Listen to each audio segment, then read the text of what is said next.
Friends, આપણે ચૂલો જેગવી લીધો છે. હવે આપણે એના ઉપર તવી મૂકવાની છે. આપણે બનાવવાનો છે દૂધનો માવો. તો જો આપણે તવી મૂકી દીધી છે, ગરમ થાય પછી આપણે 3 લીટર જેવું દૂધ એમાં નાખીને માવો બનાવવાનો છે. જો આ 3 લીટર જેવું દૂધ લઈ લીધું છે અને પાથું બનાવે છે માવો. તો પાથું માવો બનાવો છો? હા. ઠીક. શું બનાવવાનું માવાનું? પેંડા બનાવવાના છે માવાના. ઠીક, સારું.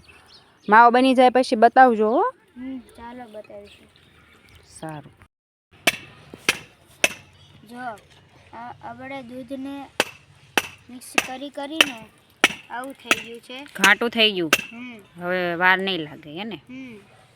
હવે થોડીક જ મિનિટમાં બની જવાનું છે. હવે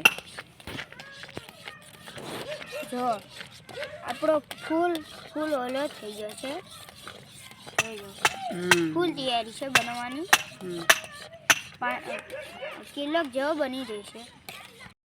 જો 5 વાગ્યાના માવો બનાવતા હતા, આપણે વાગ્યા 6:45 બનાવતા ત્યારે આપણો આ માવો બનીને તૈયાર થયો છે. અને આ કિલ્લા જેવો માવો બન્યો છે. તો વેસાતું દૂધ લાવીને આપણે નથી બનાવ્યો. આ તો મારી બેનપણીએ દૂધ આપ્યું હતું, એટલે આપણે ઘરે આ મહેનત કરી છે.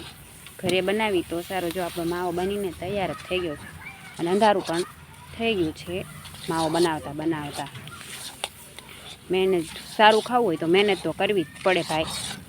તો પાથુભાઈ બનાવતા હતા, પણ હવે એ પણ કંટાળી ગયા એટલે એ જતા રહ્યા છે. હવે હું મિક્સ કરી રહી છું. હવે આપણો માવો બનીને તૈયાર થઈ ગયો. આપણે હવે નીચે ઉતારી લેવાનો છે આ માવાની.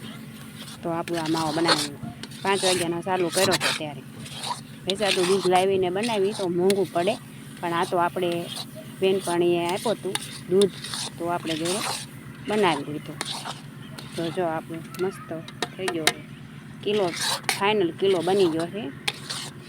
તો આપણા ઘરે આને જોખવાનું કશું છે નહીં, એટલે હું તમને જોખીને નથી કહી શકતી, પણ અંદાજે મેં કીધું છે કિલો છે એમ.